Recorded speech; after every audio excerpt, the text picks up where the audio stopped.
What's up, YouTube? Welcome back to another episode of Road Talk. Today on Road Talk, we will be diving into chapter 1032 of One Piece. And guys, it was a great chapter. I know you were saying right now Zoro was taking some L's right now, but hey, I'm gonna tell you why this chapter was great in a few minutes. But first, before we get into that, I'd like to thank you all for taking out the time out your day to watch this video. Does really mean a lot. All the love and support, all my family, my Nakama, my friends out there in the One Piece world gives me, it really does push me to dig deeper in doing more YouTube videos. So thank you so much for all the support. Thank you for the new subscribers. And if you're not subscribed now, please hit that button right now and subscribe to the channel. And leave a like and comment down below about the video. But y'all here for that One Piece news. So let's start talking about some One Piece. Let's go!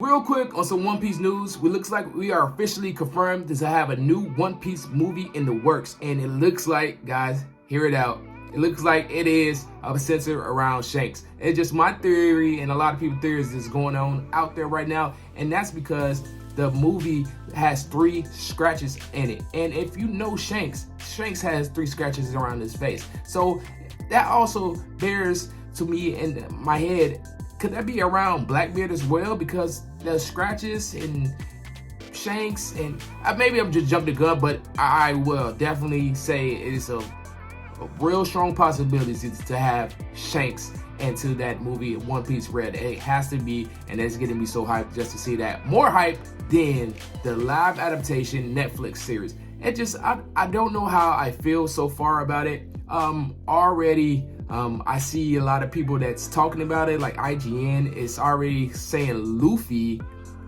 incorrectly. They are saying Luffy. Like, when you have that type of thing that's going around already in the beginning of One Piece, I'm very passionate about One Piece, as you can see. It just, when they don't pronounce the names correctly, I'm scared to know further process of the directors in it. I know Oda is involved, and I know he will probably nip that in the bud, but that is still scary to me. I don't know how I feel about the actors. They were not dressed up until they fit yet. So once they get into the fit yet, I would say give my opinions about that. But I'm hoping for the best for it, of course. I hope it will be an excellent live adaptation on Netflix. But there's a lot of question marks, but I'm looking forward to watching it. Now, let's start talking about One Piece 132.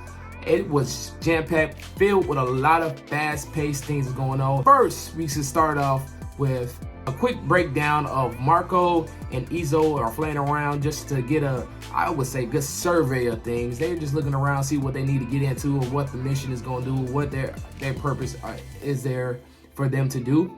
And we get to see Big Mom is still at her thing, fighting against Law and Kid. I'm telling you, I do not believe that fight is going to be concluded with a victor. I feel like some way Big Mom's going to get hit in the head, and then she's going to have amnesia, or she's going to start remembering that she ate a whole bunch of people, and then she's going to try to become good, and then we can see her in Elbaf one day. But I do not feel like that fight it will be ended with a victor. Either Big Mom beating Kid or Law, or Law and Kid beating Big Mom. I just don't see that. But anyways, to progress, the things that we need to know about this chapter, let's be straightforward real quick. The things we need to know about is CP0. Because when CP0 is on the screen, you gotta be paying attention at all times. Because CP0 is on the prowl and they're trying to get Robin. But luckily, they escaped thanks to the fire monster that's burning everything in his path. He's going all the way down floor by floor, and it's not looking good for everybody that's on the floating island, because once he hits the bottom level of the floor, things can get real crazy. But Yamato looks like she has a plan to stopping that, or she's going to try to get involved in some type of way. But like I was saying, CP0 is still out there and trying to get Robin. But luckily for Robin, we have Apu and Drake that magically stopped their beef and focus right on CP0. One, because Apu was doing some foolishest things, taking pictures of a secret organization at work. And then Drake is also a secret agent, and he's knowing that another secret agent is there. So it's just not a good setup for them. So they got to get their hands dirty and fight against CPU0. I'm curious of how that direction gonna go, because I feel like CPU0 might just beat them up to a pulp, and then no one knows the real information getting out, because that's how the secret operations go. They stop the operations. So then that will leave a lot of question mark for Sword in the future, like what happened with Drake, and then the pool he'll just get in prison or something like that. I'm looking forward to how Oda's gonna work that, but I feel like that is gonna give Robin and Brooke enough time to escape, because we all know Robin is that girl. She can escape from any situation. So then now she's getting some help from some outcast people. This is perfect for Robin. We can all rest assured that she's gonna be fine.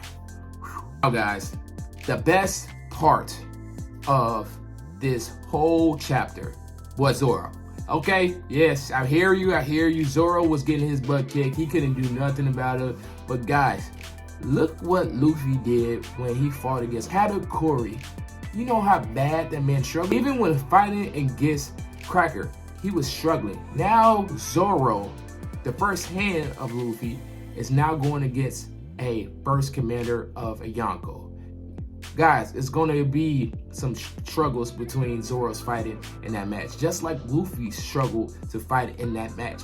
And the reason why it is so beautiful that Zoro is getting his butt whipped is because he's going to grow. Everybody knows hockey blooms at the most difficult times. Even Rayleigh said it. And that is exactly why it's going to be even better for Zoro coming out in this fight. Things I was questioning during this fight is two things. One, if Zoro was going against Kaido and Kaido got cut by Zoro because of his big powerful attack that he did, and now he goes to fight his subordinate, just a little step behind, a little lower behind, but he's fighting his subordinate at least. Now he's struggling to really put up a good fight. Yes, Zoro already hit his mask, and his mask is falling off from King. King's mask is kind of falling off, and King is mad about that. But he's still struggling too much for me in a little bit. But guys, it's part of what Oda is trying to tell us. Zoro is going to have to struggle so he can even get stronger. But that was one thing that bothered me. Second thing that bothered me about this whole thing is I really hope that Oda gives Zoro a solid conclusion, because as the way this chapter is shaping up, I feel like Zoro will nerf King in some way. That's my one thing I'm just kind of curious about, and I hope Oda gives us a solid conclusion until how Zoro would tackle that situation. But other than that, please be assured Emma is probably doing something to benefit Zoro, and Zoro is going to figure out some type of way to even unlock it more of Emma. A lot of people are tripping about Zoro got to know the race of King, because Zoro is always fighting a certain type of people, and them always winning. And when Zoro finds out, it gets even stronger. But whatever. But listen, if Luffy was going against any other opponent, and he didn't understand like Katakuri's power, he had to understand that Katakuri was not just a Logia Mochi power. He had to understand he was just a paramecia, that he bent his body because he had observation haki to do that. And that's the exact same thing with Zoro at this moment. Zoro is trying to figure out what type of person this thing is to tackle the situation. And in order to solve a problem, you got to know what the problem is, of course. So that is why Zoro is doing that. I know y'all probably like, here goes a fanboy Zoro. Defend him. Yes, that's exactly what I'm doing, because it looked bad. It looked real bad what Zoro was doing, but I hope it didn't. That was the real reason. Oda, please. But honestly, I see Zoro fighting and beating King in the way that we haven't seen any way before. Like Zoro, if you remember back, Zoro was talking to Kinemon about cutting fire. If you remember that, I can't remember the chapter off the top of my head, but Zoro was asking Kinemon how to cut fire. And then we know that Zoro spent some time in Wano while Luffy and them were on Whole Cake Island. So at that time, I'm believing Zoro knows ways to cut fire. And now he has a fire opponent, and I believe that's where King powers comes from. His overall energy, that's what comes from, his fire. So, and Zoro knows cut fire. I feel like that's the way that Zoro will win. And speaking of King, King has some knowledge. How old is King? Because King previously said in this chapter, let me read it. He said the Pretryodons hunted like this. How did he know that? If they were in the ancient past, how does King know that? How old is King?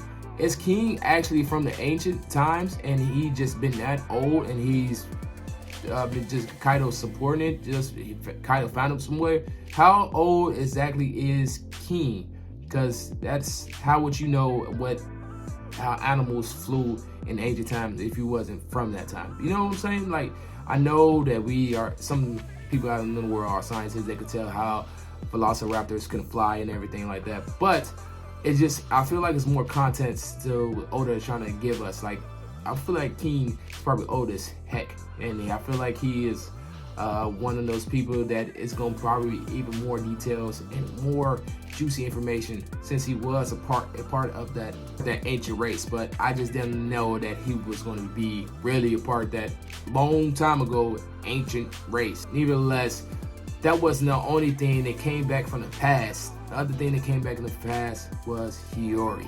And Hiyori was playing her shamisen, and I don't know, playing the shamisen affected Emma in the type of way. I really feel like it was just weird coincidence that Zoro was starting to doubt himself at the time while fighting King, and then Hiyori would start playing her shamisen, and then Emma started to drink power. I feel like it was just weird coincidence.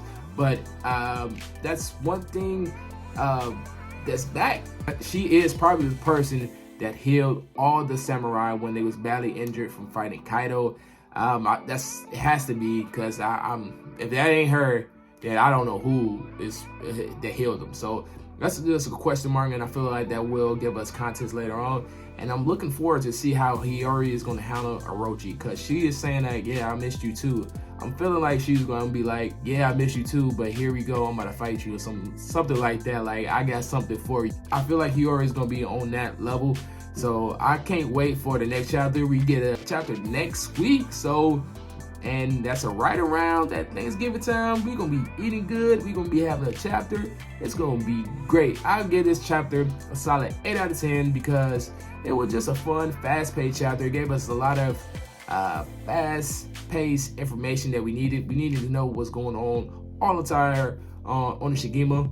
And it was just a great chapter, Oda. And guys, we gonna be a break until the next chapter. So happy Thanksgiving, happy Black Friday shopping, and have a safe, great time, guys. And just be safe out there. And till next time, peace.